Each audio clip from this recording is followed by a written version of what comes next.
जय राधा माधव कुंज बिहारी।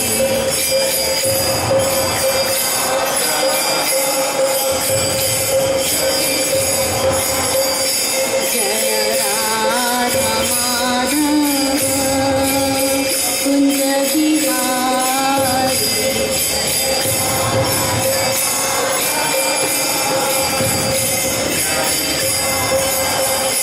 जय गोपी जन वल्लभा गिरिवरधारी।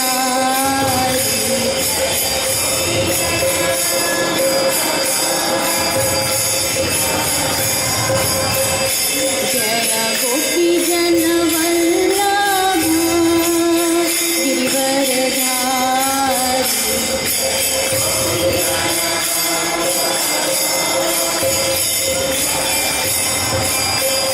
जय यशोदानंदन व्रज जनरंजन।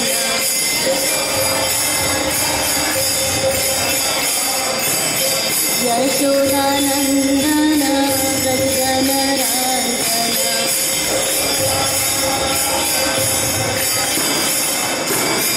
यमुना तीरा वनचारी।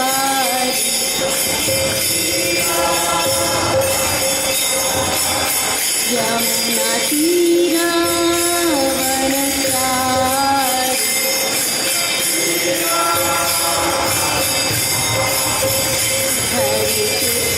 हरे कृष्णा कृष्ण कृष्ण हरे हरे हरे राम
निताय गौर प्रेमानंदे, निताय गौर प्रेमानंदे, निताय गौर प्रेमानंदे।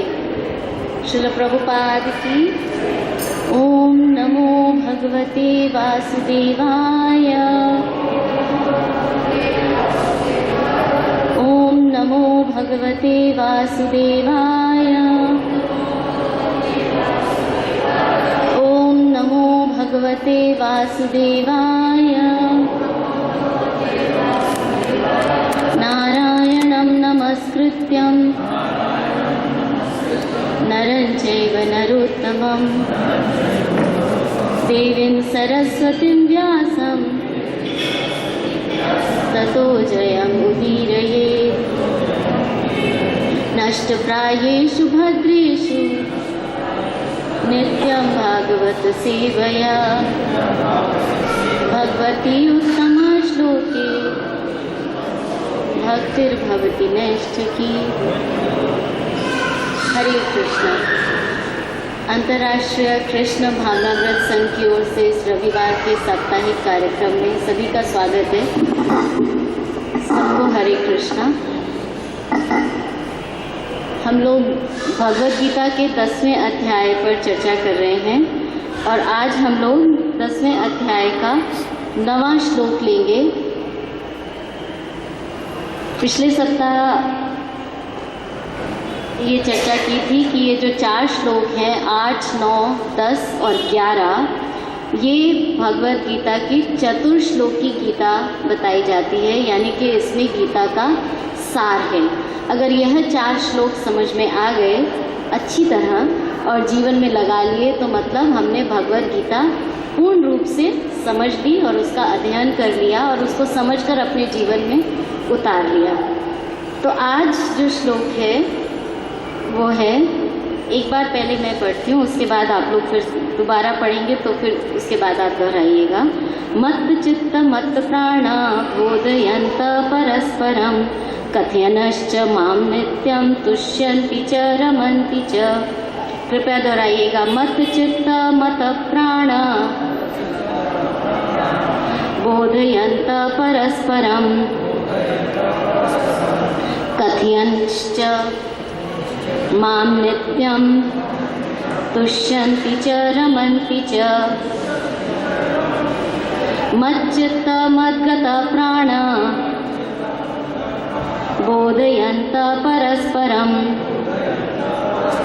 कथयन्श्च मां नित्यं तुष्यन्ति च रमन्ति च।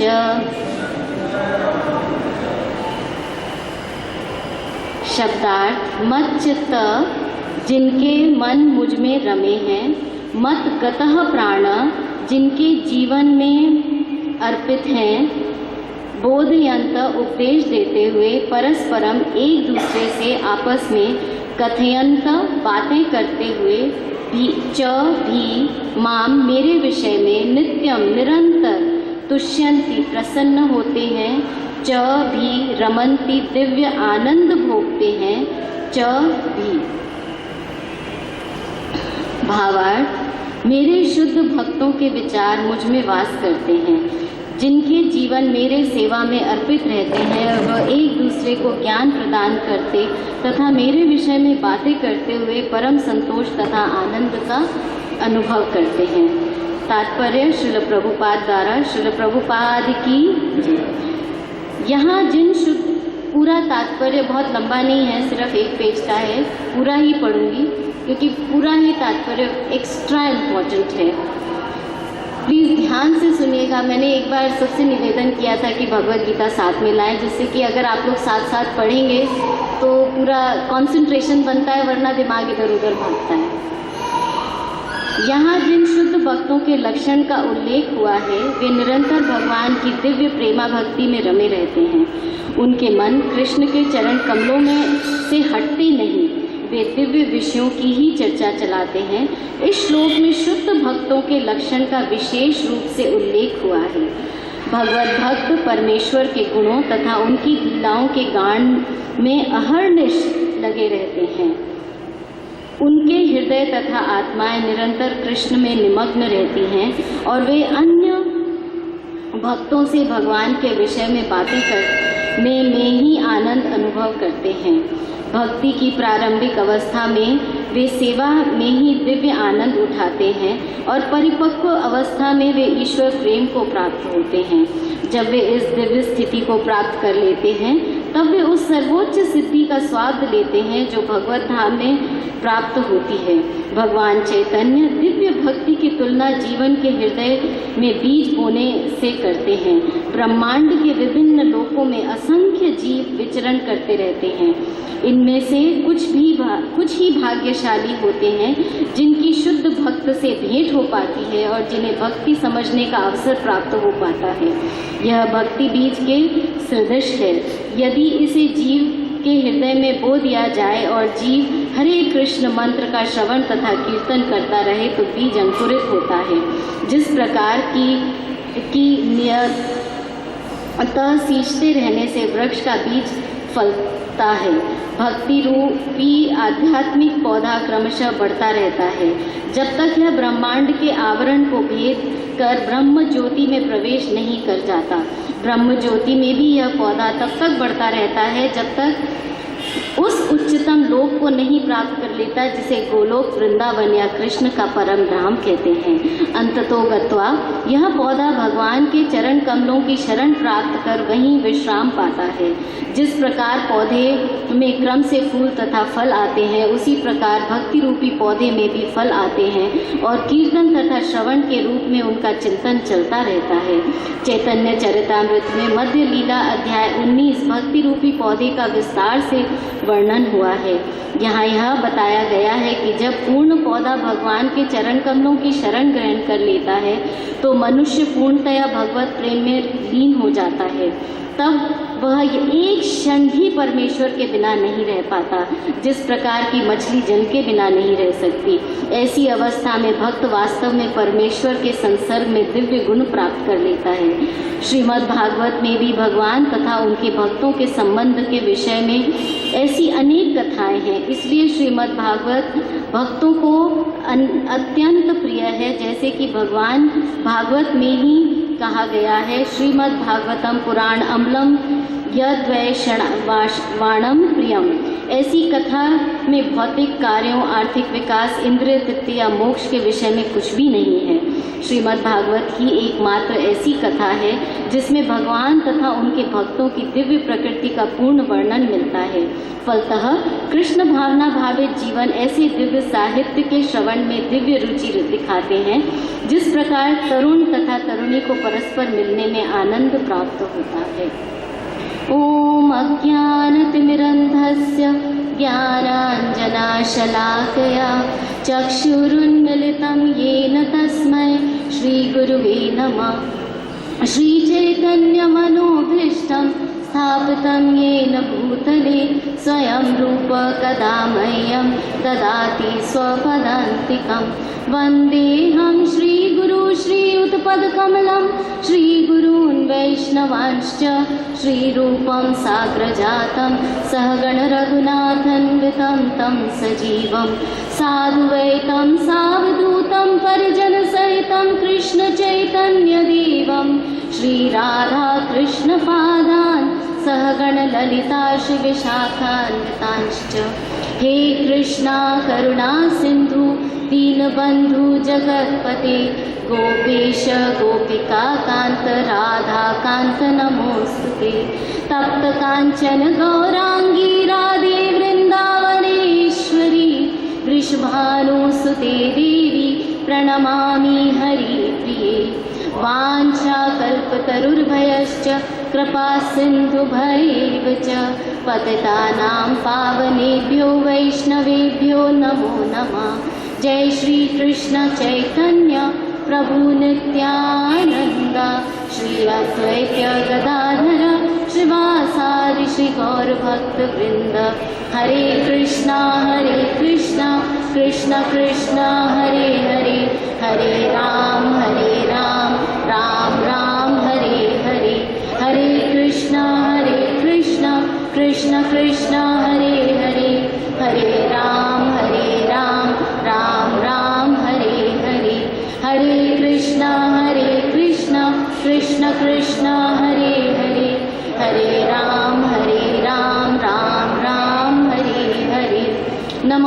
विष्णुपादाय कृष्णपृष्ठाय भूतले श्रीमते भक्तिवेदांत स्वामिनिति नामिने नमस्ते सरस्वती देवे गौरवाणी प्रचारिणे निर्विशेष शून्यवादी पाश्चात्य देशतारिणे।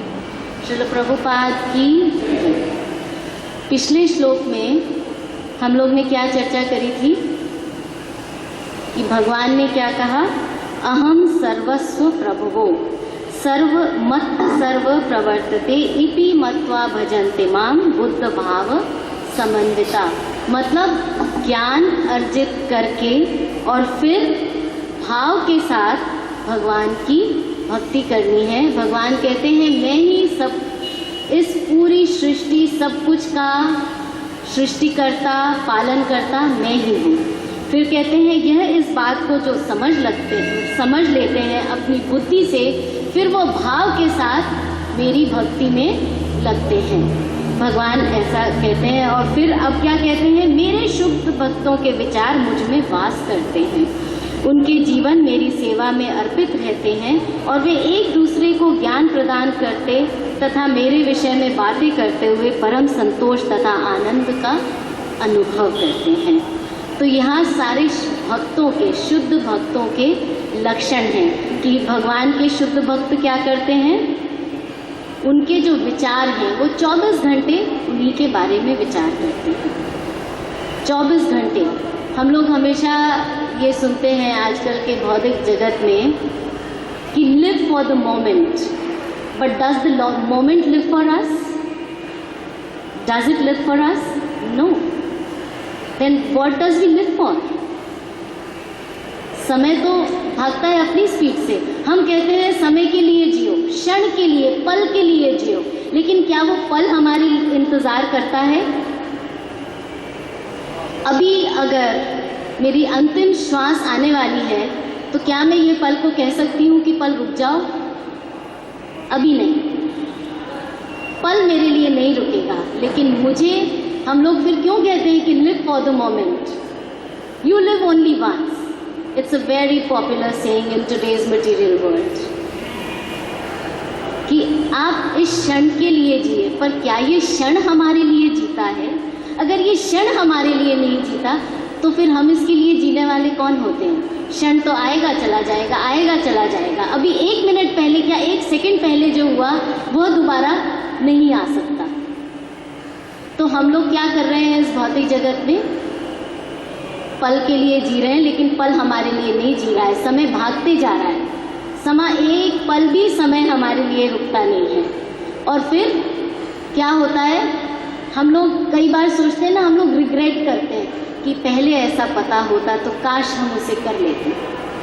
लेकिन पहले ऐसा जब पता नहीं था, लेकिन अब जब पता है तो क्या कर रहे हैं? जो अब ज्ञान मिला है उसका क्या हम लोग सदुपयोग कर रहे हैं, अपने जीवन में लगा रहे हैं? यह सोचने योग्य बात है कि ये सारे क्षण जो आ रहे हैं, जो चले गए, ये मिलने वाले नहीं हैं हमें। तो इसका हमें पूर्ण रूप से सदुपयोग करना है। तो यहाँ भगवान कहते हैं कि विचार, जो उनके शुद्ध भक्त होते हैं वो 24 घंटे उनके बारे में विचार करते हैं। ऐसा नहीं है कि अपने कार्यकलाप सारे भौतिक जीवन के छोड़ देते हैं, नहीं। हम लोग हमेशा देखते हैं कि हम लोग का जो दिमाग है वो कुछ करता है। अब हम लोग सब यहाँ पर अगर बैठे हुए हैं तो क्या हम दिमाग से बैठे हुए हैं यहाँ पर? We have got to think about this. क्या हम लोग यहाँ पे दिमाग से भी बैठे हुए हैं? शारीरिक तौर पर बैठे हुए हैं, 100% बैठे हुए हैं, फिजिकली बैठे हुए हैं, लेकिन क्या हमारा मन भी यहाँ पर है? नहीं, मन कहीं और है। तो इसी प्रकार हम ऐसा कर सकते हैं। It is not very difficult. एक बार पहले हम लोगों ने चर्चा करी थी चिंतन और चिंता पर। चिंता हम 24 घंटे करते हैं। अब क्या होगा, कल क्या होगा, जो हो गया उसके बारे में भी, जो होने वाला है उसके बारे में भी, जो हो रहा है उसके बारे में भी, हर चीज़ के बारे में चिंता करते हैं। लेकिन चिंतन, अगर उसी को हम रीडायरेक्ट करके भगवान के चिंतन में लगा दें तो वो पल, उस क्षण, उस मोमेंट का सदुपयोग है। वरना क्या है? वेस्ट। भौतिक कार्यकलाप करते हुए भी हम भगवान का चिंतन कर सकते हैं। जो शुद्ध भक्त हैं, ऐसा नहीं है कि वो सब कुछ छोड़ छाड़ के और करते हैं, नहीं, इसमें इसकी कोई आवश्यकता नहीं है। भक्ति के लिए भगवान के चिंतन की, भगवान कहते हैं मेरे शुद्ध भक्त मेरे विचार में शुद्ध भक्तों के विचार में मैं हमेशा वास करता हूँ। वो उन्हीं के बारे में सोचते हैं हर पल हर क्षण। भौतिक जगत में हम लोग देखते हैं सुख पाने के लिए क्या नहीं करते हम लोग, कितने साधन इकट्ठे करते हैं, टीवी देखते हैं, पिक्चरें देखते हैं, पिकनिक्स पे जाते हैं, घूमने जाते हैं, लेकिन क्या होता है, ये सब क्षणिक होता है। थोड़ी देर के लिए सुख प्राप्त होता है, सो कॉल्ड सुख प्राप्त होता है और फिर वह खत्म हो जाता है, गायब हो जाता है। हम लोग ने अपने देखा है, हम लोग हॉलीडेज पे जाते हैं, अपनी क्षमता के हिसाब से हम लोग अपने लिए बेस्ट अरेंजमेंट्स करते हैं, चाहे वो रहने का हो, चाहे खाने का हो, चाहे जाने का हो। We want to do our best to the best of our capability. हम लोग करते हैं, पहुंच जाते हैं, उन सब चीज़ों का मज़ा उठाते हैं, सुख उठाते हैं। उसके बाद क्या होता है, अब घर चलो, अब घर की याद आ रही। कितना भी हम 7 स्टार होटल में रह लें, 10 दिन 15 दिन रहने के बाद क्या होता है, घर चलो। हम लोग सब यहाँ पर क्या कर रहे हैं, इस टाइम भगवान ने हमें हॉलीडे के लिए भेजा हुआ है कि उपयोग करें इस हॉलीडे का और भगवान के धाम में वापस घर पहुँच जाए। अब इस time we are all holidaying here, अपनी कैपेबिलिटी के हिसाब से अपना बेस्ट करते हैं, बेस्ट घर में रहते हैं, जितनी हमारे अंदर कैपेबिलिटीज़ हैं उसके हिसाब से हम सब कुछ अर्जित करते हैं। उसके बाद उसको भोगते हैं और फिर क्या करते हैं, सब कुछ छोड़ छाड़ के चले जाते हैं। क्या लेके जाते हैं साथ में, कुछ भी नहीं लेके जाते हैं। तो हम लोग, लेकिन अभी जो हम हॉलीडे कर रहे हैं इस भौतिक जगत में, हम सब भूल गए हैं। यहाँ पे इतना मज़ा उठा रहे हैं कि अपने परम धाम, अपने घर को, अपने परम पिता को भूल गए। इसलिए यहाँ पे सुख भोगने की पूरी कोशिश में लगे हुए हैं, दिन रात लगे हुए हैं, क्योंकि आनंद का पता ही नहीं है। अगर हम आनंद की खोज में लगेंगे और आनंद में अपने जीवन को व्यतीत करेंगे तो क्या होगा, सुख तो बाई प्रोडक्ट है, सुख तो मिलेगा ही, ऑटोमेटिकली आएगा वो। आनंद की खोज में लगे और आनंद प्राप्त करने के मार्ग पर चलेंगे तो सुख तो बाई प्रोडक्ट है, वो तो ऑटोमेटिकली आएगा ही। मन तृप्त होगा, दिल खुश रहेगा। कहते हैं ना, the rich man is not the one who has the most but who needs the least. अमीर आदमी वो नहीं है जिसके पास बहुत ज़्यादा है, लेकिन जिसको सबसे कम की ज़रूरत है। हम लोग रात को जो संडे के प्रोग्राम में सुनते हैं, उसमें प्रभु जी ने बताया है ना कि जब बहुत गर्मी होती है तो जो सबसे ज़्यादा तकलीफ किसको होती है, जिसको 24 घंटे एसी में रहने की आदत है, जिसके घर में पंखा नहीं है, बत्ती नहीं है, उसको क्या फ़र्क पड़ेगा कितने भले से ट्रांसफार्मर उग जाए, 1 महीने में ठीक हो, उसकी बला से कोई फ़र्क नहीं पड़ेगा। लेकिन क्योंकि हम यहाँ पर आकर सुख भोगने के चक्कर में, क्योंकि सब कुछ भूल गए हैं, इसीलिए घर वापस जाना ही भूल गए। यहाँ पे बैठ के मज़े उड़ा रहे हैं और उसके बाद क्या होता है, फिर उसी चक्कर में घूमते रहते हैं, जन्म मृत्यु जरा व्याधि, जन्म मृत्यु जरा व्याधि, उसके गोल गोल गोल गोल चक्कर में घूमते रहते हैं, क्योंकि घर जाने का रास्ता ही नहीं पता। घर जाने का रास्ता पता है तो माया ने ऐसा जाल बिछा रखा है कि उस माया जाल के अंदर इतनी चीज़ें आकर्षित करती हैं 24 घंटे कि उस आकर्षण के चक्कर में हमको वो याद ही नहीं आता है, सब कुछ भूल गए। तो सुख तो हमें ऑटोमेटिकली मिलेगा अगर हम भगवान के विचार हमारे मन में वास करेंगे। बोधयंता परस्परम, हम लोग को कभी कभी यह विचार करना चाहिए कि हमारे जो निजी जीवन है, हम लोग की दो तरह की लाइफ्स होती है। देखिए, एक सीक्रेट लाइफ होती है और एक पब्लिक लाइफ होती है। पब्लिक लाइफ में हम लोग एक दूसरे के साथ रिलेशनशिप्स रखते हैं, लेकिन मन ही मन में हम क्या विचार करते हैं, that is the secret life. कभी कभी हम लोग हाथ में जप कर रहे होते हैं, कभी कभी क्या, अक्सर 99% ऐसा होता है, जप कर रहे होते हैं लेकिन मन कहीं कहीं भाग रहा होता है। और कभी कभी जप नहीं कर रहे होते हैं लेकिन भगवान के लिए कुछ करने की तीव्र इच्छा जागृत होती है, क्योंकि भाव आता है तो मन के भगवान के लिए कुछ तीव्र करने की इच्छा जागृत होती है। तो वो है हमारी सीक्रेट लाइफ। तो हमको यह अपने अंदर झांक के अपने आप से प्रश्न करना है कि हमारी जो निजी जीवन है, जो सीक्रेट लाइफ है, उसमें भगवान कृष्ण को हमने क्या स्थान दिया है। कभी भी भगवान बोले तो इसका तात्पर्य है भगवान कृष्ण से, क्योंकि इसकी डेफिनेशन हम लोग बहुत बार कर चुके हैं कि भगवान कृष्ण ही भगवान क्यों है। इसके अंदर अब हम नहीं जाएंगे। तो इस सीक्रेट लाइफ में हमको झांक के देखना चाहिए कि हम लोग अपने निजी जीवन में, अपनी सीक्रेट लाइफ में हमने भगवान कृष्ण को क्या स्थान दिया है।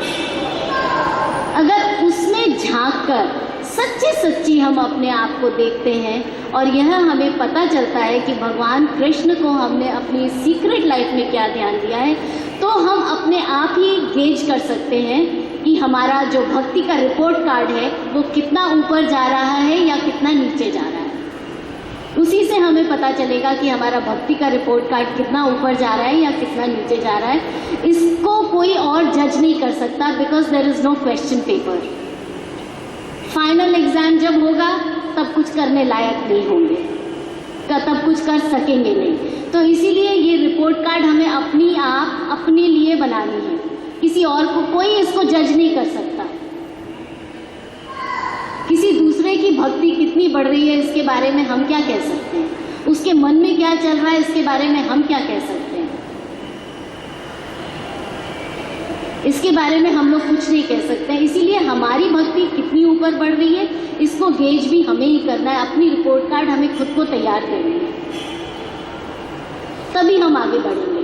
कभी कभी इंट्रोस्पेक्ट करना चाहिए कि मैंने आज प्रॉपरली माला किया नहीं किया, आज प्रॉपरली कुछ भगवान के लिए